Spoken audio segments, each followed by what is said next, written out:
Hi dear friends and subscribers, welcome to the Cricket Happening Show with your host Ram today. Well, today I'm in a real hurry actually. So what I'm going to do is I'm just going to give a cricket update and probably touch upon some salient features of the game. So first, there are two matches we are looking at. One is the match which is already over, India and Zimbabwe, the second one-day international, which was not easy for India as they did it in the first one-day international, but in the second one-day international too, India prevailed by prevailed in the sense they won the match comfortably in the end, I would say, by 58 runs, because the Zimbabwe batsman found a total of 294 very tall to chase. And as far as the other match is concerned, which is right now underway, I will be coming to a cricket update on that. That is between South Africa and Sri Lanka. South Africa made 223 for 7 batting first, and Sri Lanka currently are struggling at 133 for 7. The match is not yet over. Sri Lanka require 91 runs, 3 wickets in hand. They have 13.5 overs remaining, probably at a clip of probably 6 runs per over they have to score. And if Thisara Pereira is still there, so one can understand. Thisara Pereira is looking absolutely. He's in fact I'm getting you there right now because Thisara Pereira is in some great form. He's hitting some enormous sixes. In fact, he has hit already 5 sixes in this knock. And he's looking pretty terrific right now. He's not out on 42 of 28 balls with 5 fours and 1 6. Let me tell you, the game is not over as far as Thisara Pereira stays there, because he's a burly hitter. He's built like a bull, and well, he slams them absolutely hard. Okay, so we'll come to that. In the meanwhile, I see Pereira has just put one more boundary. This has gone over third man for 4. So Sri Lanka require 87 runs now. We'll come back to that later, because I said it's a very, very quick report today, short and sweet.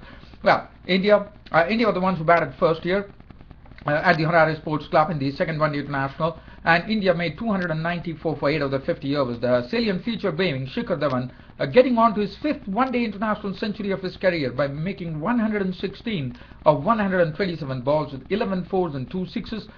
India, I would say Zimbabwe bowled very well. In fact, they had India absolutely on the ropes with the score reading 65 for 4. They had the first wicket to go was Rohit Sharma was a victim of Vittori for 1. Virat Kohli followed him on the bowling of Jarvis for 14. Ambati Rayudu was out for 5.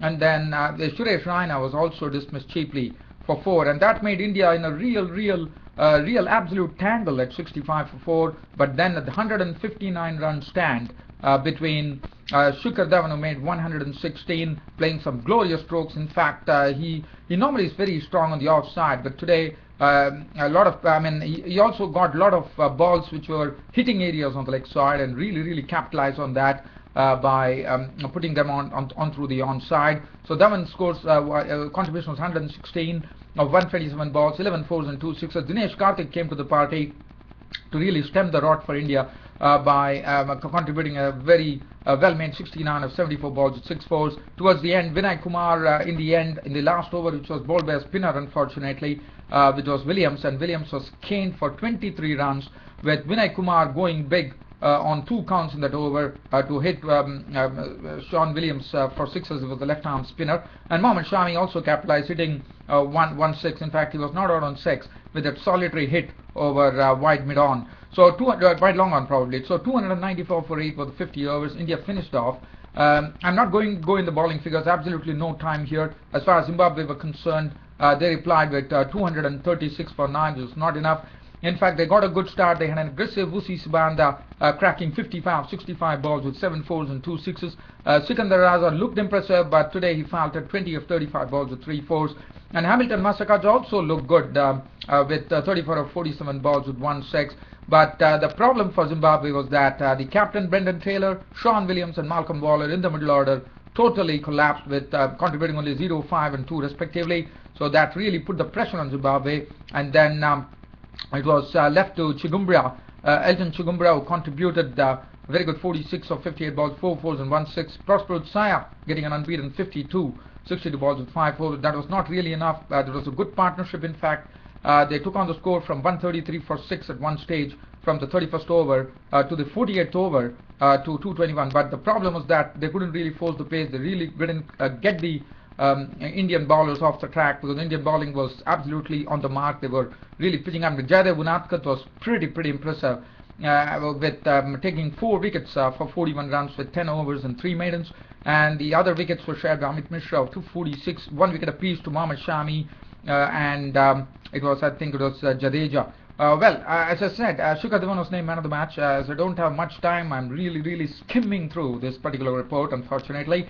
Let's look at what Sri Lanka is doing. Well, Sri Lanka is really, as I said, this Pereira is looking absolutely dangerous right now. He's not out on 51. He's gone on to his 50. He has, there's 51 has come of just 35 deliveries, 3 fours and 5 sixes slammed into that. And as far as this Pereira is there, this match is not over. 81 runs still required for Sri Lanka. Just going through the card here.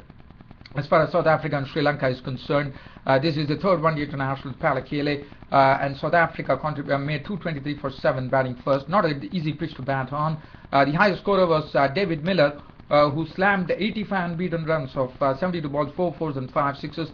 In fact, the South African innings really received a boost only in the penultimate over and the last over. The penultimate over was bowled by Thisara Pereira, and then it was 2 overs were bowled and 2 wickets. 19 runs were stealed off that by David Miller, who slammed the ball hard and high, contributing 85 and unbeaten runs of 72 balls with 4 fours and 5 sixes. Lasith Malinga, the last over, going for 19 runs, and the previous over, the penultimate over, going for 19 runs. And that's the precise reason South Africa finished with 223 for 7 on the board of 50 overs. Eddie de Villiers contributed a neat 47 of 72 balls with 3 fours, 20 and 23 from Quinton de Kock and JP Duminy. Bowling, I'm not going to go into that. And looking at the Sri Lankan innings, their innings were absolutely in a tailspin, with the one-day specialist bowler Lonwaba Sotsobe really rocking the Sri Lankan top half pretty hard by dismissing 3 top batsmen right away. Taranga was gone for 5, Dilshan was 6, and Sangakkara was dismissed for attack. All the 3 wickets going into the back of Lonwaba Sotsobe, 7 overs, 2 maidens, 22 runs and 4 wickets. A very nice return for Lonwaba Sotsobe. After that, Jayawardene contributed 24, 29 coming from Chandimal's bat, and 14 from the Angelo Matthews, the captain's bat, who is playing his first one-day international after that suspension. And as I said, right now, Thisara Pereira is looking pretty good. He's not out on 51. I'm telling you, as far as Thisara Pereira stays there, this match is not over. In fact, even Sri Lanka, I wouldn't be surprised if Sri Lanka can win this, because Thisara Pereira, if he gets cracking, he's already got cracking, but if he's going to go, and right now I see that Morkel has been dismissed to the boundary. What a shot! He smashed it right down the ground, and it has gone into the pickets for a boundary. So Sri Lanka 147 for 7, really fighting it hard through the bat of Thisara Pereira. 55 not out of 37 deliveries, 4 fours and 5 sixes. A blitzkrieg knock which right now which is going on. And as I said, Thisara Pereira is there, Sri Lanka are there in the match, but South Africa. But as I said, the pitch is not easy to bat on, so Thisara Pereira is really chancing his arm to see how many runs more he can get. Well, dear fans and subscribers, so it's a skimmed cricket report today, as I was in a great hurry. Thanks for your regular cooperation to this cricket show, and thanks for your company as always. Your host Ram will see you tomorrow. Until then, it's goodbye. Thank you.